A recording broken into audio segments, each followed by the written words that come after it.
Hello बच्चों, चलिए question number third जो है तो इलेक्ट्रोकेमिस्ट्री को क्वेश्चन नंबर थर्ड है फैराडे लॉ, मतलब law of electrolytes. Law of electrolytes में आपको दो लॉ करने हैं, पहला है फैराडे फर्स्ट लॉ और दूसरा है फैराडे सेकेंड लॉ।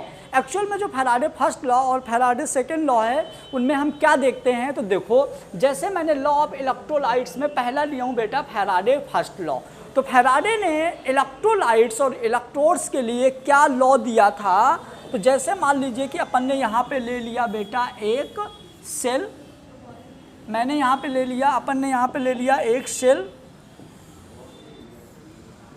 और सेल में अपन ने यहाँ पे ले लिया ये इलेक्ट्रोड। क्या ले लिया? इलेक्ट्रोड। फैराडे फर्स्ट लॉ की बात कर रहे हैं तो हमने यहाँ पे ले लिया बेटा इलेक्ट्रोड, और जिस मेटल का इलेक्ट्रोड है, जैसे मान लीजिए कि ये जिंक का इलेक्ट्रोड है तो हमने इसके अंदर ले लिया ZnSO4 इलेक्ट्रोलाइट्स। क्लियर। अब क्या करेंगे, इस इलेक्ट्रोड में हम फ्लो करेंगे चार्ज या कि करंट, दोनों सेम चीज़ें होती हैं, तो हम यहाँ पे फ्लो करेंगे चार्ज या हम करंट बोल सकते हैं Q = IT। क्लियर। तो जैसे हम यहाँ पे इस इलेक्ट्रोड पे चार्ज फ्लो करेंगे ना तो इस इलेक्ट्रोड का वेट लॉस होने लगेगा, है ना, इसका जो वेट है वो बाहर निकलने लगेगा, इसके आयंस के फॉर्म में इसका जो डिसोसिएट होने लगेगा, इलेक्ट्रॉन और आयंस बाहर निकलने लगेंगे, जिस वजह से वेट लॉस होने लगेगा। तो देखो क्या बोल रहा है फैराडे फर्स्ट लॉ।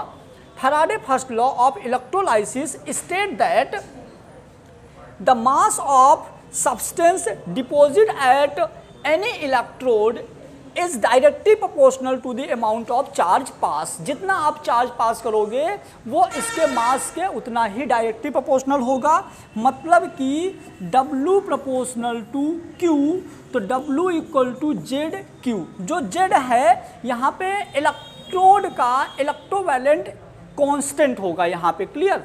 तो हमारा अब देखो यहाँ पे आपको पता है Q = होता है IT, तो W = हो जाएगा ZIT, तो Z = हो जाएगा बेटा W/Q। तो ये हो गया आपका फैराडे फर्स्ट लॉ। क्लियर। तो फैराडे फर्स्ट लॉ में आप इतना लिख दोगे सफिशिएंट है, इतना बहुत है।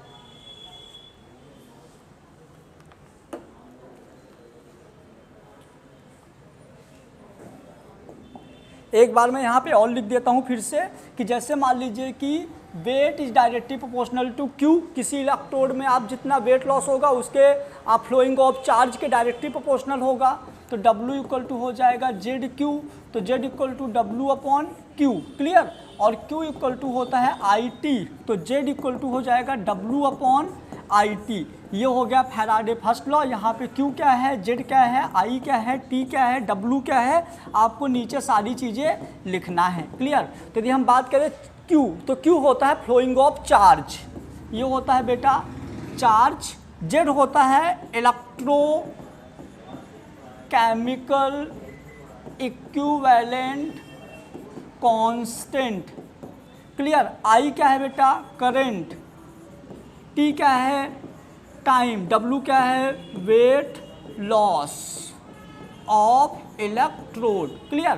तो ये हो गया आपका फैराडे फर्स्ट लॉ। उसके बाद यदि हम बात करें कि फैराडे फर्स्ट लॉ बहुत आसान है, जितना जो हमारा इलेक्ट्रोड होता है, इलेक्ट्रोड का जितना वेट लॉस होता है फ्लोइंग ऑफ चार्ज के डायरेक्टली प्रोपोर्शनल होता है।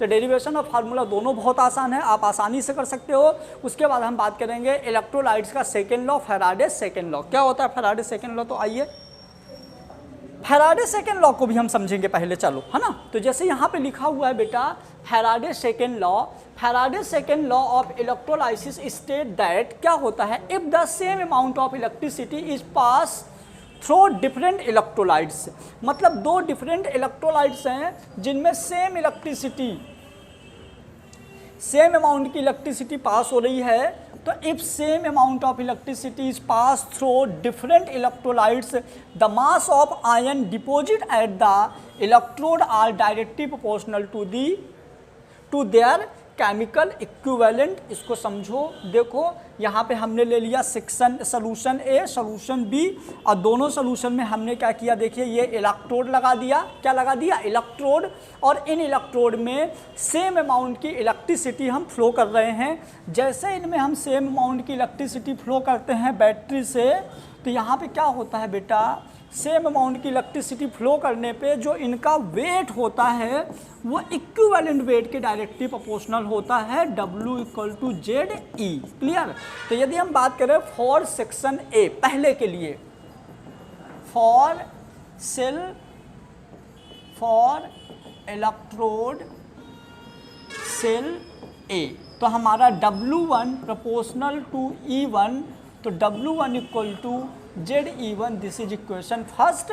फॉर बी, तो W2 प्रोपोर्शनल टू E2, तो हो जाएगा W2 = ZE2, equation second. Clear. अब यहाँ पे हम क्या करेंगे, दोनों इक्वेशन को डिवाइड कर दो, equation first divided by second, तो हो जाएगा W1 = ZE1, W2 = ZE2। यहाँ से आपके ये दोनों कैंसिल आउट हो जाएंगे, तो क्या बचा आपका, यहाँ पे आपका बचा W1/W2 = E1/E2। क्लियर। तो ये हो गया आपका फैराडे सेकेंड लॉ। क्लियर। तो फैराडे फर्स्ट लॉ और फैराडे सेकेंड लॉ यहाँ से कंप्लीट होता है। अब हम अपना नेक्स्ट क्वेश्चन जो भी हमारा है, जैसे कि हमारा नेक्स्ट क्वेश्चन अब आएगा कोल लॉस लॉ, तो हम इसको अब समझते हैं नेक्स्ट क्वेश्चन में, नेक्स्ट वीडियो में। आप लोगों को यदि कोई भी और डाउट हो तो कमेंट बॉक्स में जरूर कमेंट करिएगा। Thank you so much.